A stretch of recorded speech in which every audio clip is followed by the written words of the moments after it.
ఈరోజు భారత ముద్దుబిడ్డ భారతదేశ ప్రధానమంత్రి శ్రీ నరేంద్ర మోడీ గారు మూడోసారి ప్రధానమంత్రిగా ప్రమాణ స్వీకారం చేసి తెలంగాణ రాష్ట్రానికి వస్తున్న సందర్భంగా వారికి శుభాభివందనాలు తెలియజేస్తూ వేదిక మీద ఉన్నటువంటి పెద్దలు కేంద్ర మంత్రివర్యులు కిషన్ రెడ్డి గారు, స్థానిక పార్లమెంట్ సభ్యులు పెద్దలు ఈటల రాజేందర్ గారు, రాష్ట్ర రథసారథి భారతీయ జనతా పార్టీ అధ్యక్షులు పెద్దలు గౌరవనీయులు రామచంద్రరావు గారు, national OBC chairman Laxman G గారు, దేశ ఉపాధ్యక్షురాలు శ్రీమతి డికే అరుణ గారు, పార్లమెంట్ సభ్యులు, శాసనసభ్యులు, శాసన మండలి సభ్యులు, వేదికలోకి ఇచ్చినటువంటి పెద్దలందరూ, నా తెలంగాణ వివిధ జిల్లాల నుంచి అశేషంగా తరలి వచ్చినటువంటి భారతీయ జనతా పార్టీ కార్యకర్తలు, నా సోదర సోదరి మనందరికీ కూడా నా హృదయపూర్వక నమస్సుమాంజలు తెలియజేస్తా ఉన్నాను. మిత్రులారా, ఈరోజు మీ ఉత్సాహం చూస్తూ ఉంటే ఖచ్చితంగా తెలంగాణలో మార్పు కోరుతున్నట్టు స్పష్టమవుతున్నది. తెలంగాణలో ఖచ్చితంగా కాషాయ శకం మొదలైంది. ఇదే నాంది పలకబోతుందని చెప్పి తెలియజేస్తా ఉన్నాను. మొన్ననే 7వ తారీఖు రోజు ఆపరేషన్ సింధూర్ సంవత్సరం పూర్తయింది. ఏ ఆపరేషన్ సింధూర్ అయితే పూర్తి చేసుకొని సంవత్సరం అయి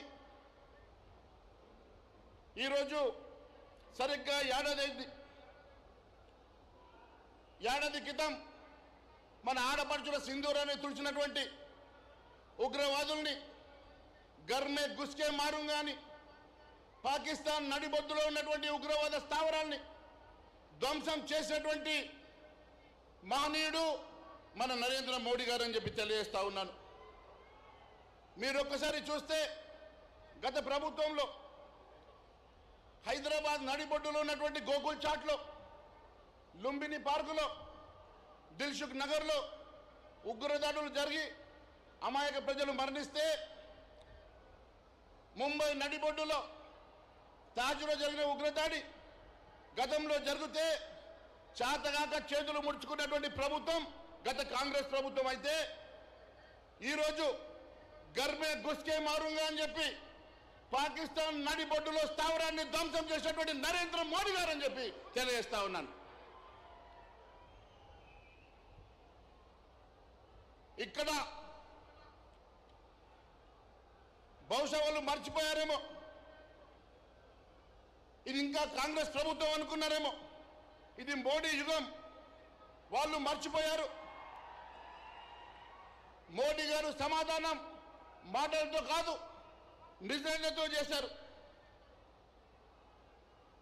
నేను ఒకటి అడుగుతా ఉన్నా, ఈరోజు మన ఆడపడుచుల సింధూరాన్ని తుడిచడానికి ప్రయత్నం చేస్తే घर में घुस के मारेंगे అని చెప్పినటువంటి నరేంద్ర మోడీ గారు ये भारत वो भारत नहीं, ये नया भारत है, ये नरेंद्र मोदी का भारत है అని చెప్పి నిరూపించిన సంగతి నేను గుర్తు చేస్తా ఉన్నా.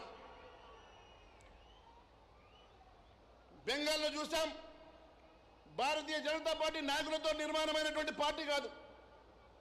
భారతీయ జనతా పార్టీ మన కార్యకర్తల శ్రమతో నిర్మించుకున్నటువంటి ఒక కుటుంబం అని చెప్పి తెలియజేస్తా ఉన్నాను. శ్యామ్ ప్రసాద్ ముఖర్జీ గారి ఆశయాలను నరేంద్ర మోడీ గారి స్ఫూర్తితో మొన్ననే పశ్చిమ బెంగాల్లో కాషాయ జెండా ఎగరేసి నేరుగా నరేంద్ర మోడీ గారు తెలంగాణకు వస్తున్న సందర్భంగా స్వాగతం పలకడానికి లక్షలాదిగా వచ్చినటువంటి నా భారతీయ జనతా పార్టీ మిత్రులకు, సోదర సోదరీమణులకు మరొకసారి ధన్యవాదాలు తెలియజేస్తా ఉన్నా. మిత్రులారా, బెంగాల్లో మన కార్యకర్తలు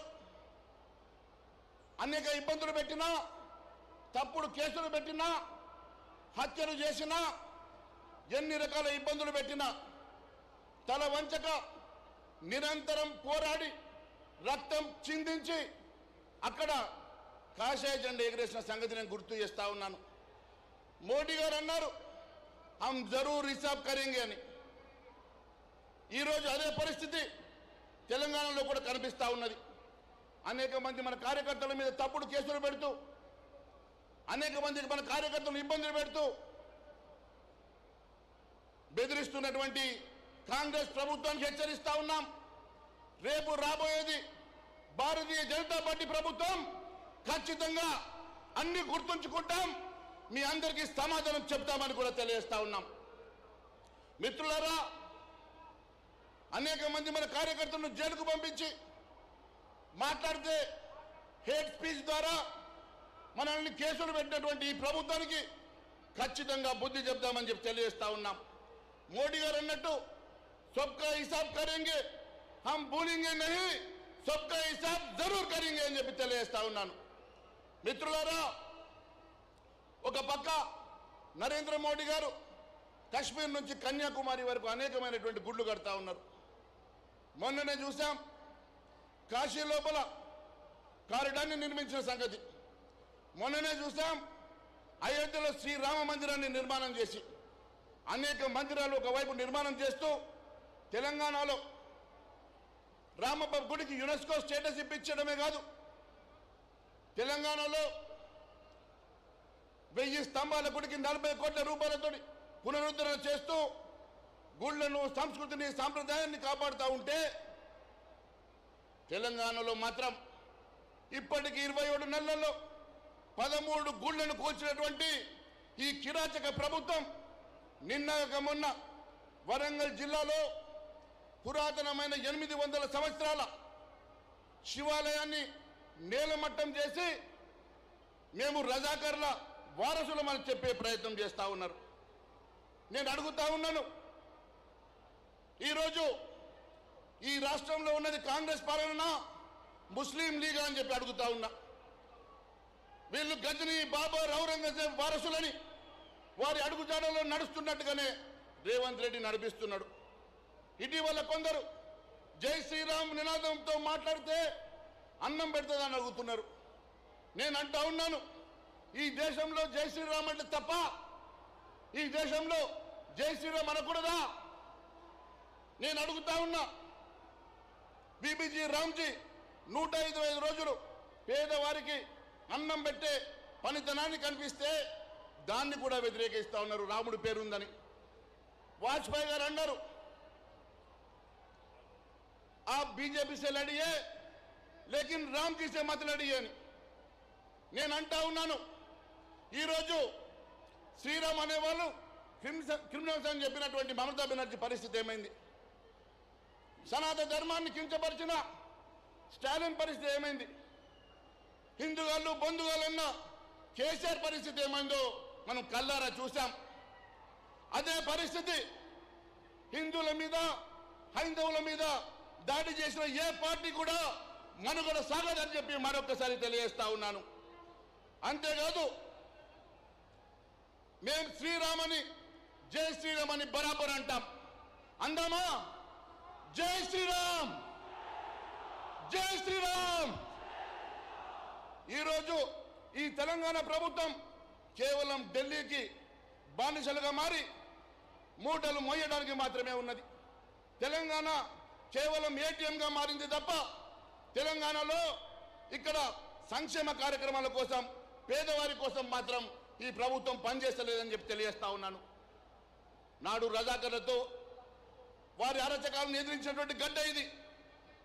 ఖచ్చితంగా తెలంగాణలో మీ అరాచకాలను చూస్తున్నాం, ఎదిరిస్తాం.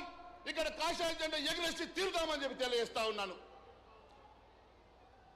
ఈరోజు కేంద్రం అనేక లక్షల కోట్ల రూపాయలు నిధులు ఇస్తా ఉంటే కేంద్రం ఏమిచ్చిందని చెప్తా ఉన్నారు. ఇప్పటి వరకు 12 లక్షల కోట్ల రూపాయలు ఇచ్చి ఈ రాష్ట్రాన్ని ఆదుకోవడమే కాదు, ఈరోజు నరేంద్ర మోడీ గారు కూడా ఈ రాష్ట్రానికి 9,400 కోట్లతో వచ్చారు. ఎప్పుడు కూడా తెలంగాణ రాష్ట్రం అంటే అభిమానం, ప్రేమతోటి ఈ ప్రాంతాన్ని ఎప్పుడు ఆదరిస్తున్నటువంటి నరేంద్ర మోడీ గారు ఒక్కటొక్కటిగా మజ్లిస్కి అంటగట్టేటువంటి పరిస్థితి. ఈరోజు జిహెచ్ఎంసీని 3 ముక్కలు చేస్తున్నారు. జిహెచ్ఎంసీ అంటే గ్రేటర్ హైదరాబాద్ మున్సిపల్ కార్పొరేషన్ని గ్రేటర్ హైదరాబాద్ మజ్లిస్కి కాంగ్రెస్కి పంచుకునే విధంగా ముక్కలాట చేసి 3 ముక్కలు చేస్తూ ఉన్నారు. నేను చెప్తా ఉన్నాను, మొన్నటికి మొన్న రిజర్వేషన్లు వ్యతిరేకించి ఎస్సీ ఎస్టీ బీసీలను అన్యాయం చేశారు.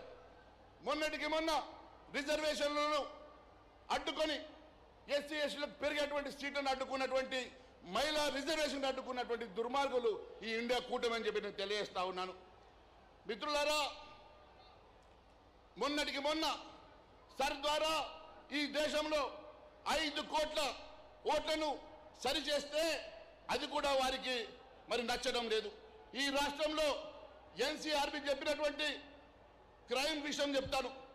సైబర్ నేరాల్లో ఈ రాష్ట్రం నంబర్ 1 ఉన్నది. ఈరోజు ఈ రాష్ట్రంలో మహిళలకు రక్షణ లేదు. 2024 ప్రకారం 25,000 మంది మహిళల మీద అత్యాచారం జరిగినట్టు పోలీసు రికార్డులు చెప్తా ఉన్నాయి.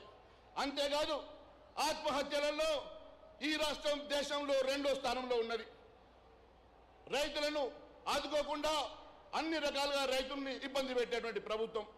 జొన్నల కొనుగోలు కేంద్రాలు లేవు, ఈరోజు శనగలకు లేవు, సన్ఫ్లవర్కి లేదు, మొక్కజొన్నలు మరి ఇప్పటికీ వడ్ల కోసం కూడా సంచులు లేవు, ట్రాన్స్పోర్ట్ లేదు, అన్ని రకాలుగా ఇబ్బంది పెడుతున్నటువంటి ప్రభుత్వం, రైతులను పూర్తిగా నాశనం చేస్తున్నటువంటి ప్రభుత్వానికి ఖచ్చితంగా బుద్ధి చెప్తామని తెలియజేస్తా ఉన్నాను. కొందరు పొత్తున్నదని బీజేపీ తోటి పొత్తుంటుందని చెప్తా ఉన్నారు. పొత్తులు గిత్తులు ఉండవు. ఖచ్చితంగా భారతీయ జనతా పార్టీ ఈ రాష్ట్రంలో అధికారంలోకి వస్తుంది. ఖచ్చితంగా ఈ రాష్ట్రంలో కాషాయ జెండా ఎగురుతుందని తెలియజేస్తా ఉన్నాను. చివరిగా మిత్రులారా, కుటుంబ పాలన దేశంలో అంతరించిపోతున్నది. కాషాయ సూర్యుడు ఉదయిస్తా ఉన్నాడు. బొమ్మపుత్త నుంచి బంగాళాఖాతం వరకు కాషాయ తుఫాన్ వస్తుంది. అశ్వమేధ యాగం మొదలైంది. నా కార్యకర్తలకు ఒకటే పిలిపిస్తున్నా, నిద్రపోకండి, మేల్కోండి, గడప గడపకు వెళ్ళండి, బెంగాల్ అస్సాం రికార్డులను తిరగరాద్దాం. మీ వెంట మేమున్నాం, ఖచ్చితంగా మిమ్మల్ని ఆదుకుంటాం. అబ్కి బార్ మోడీ సర్కార్, అబ్కి బార్ మోడీ సర్కార్, అబ్కి బార్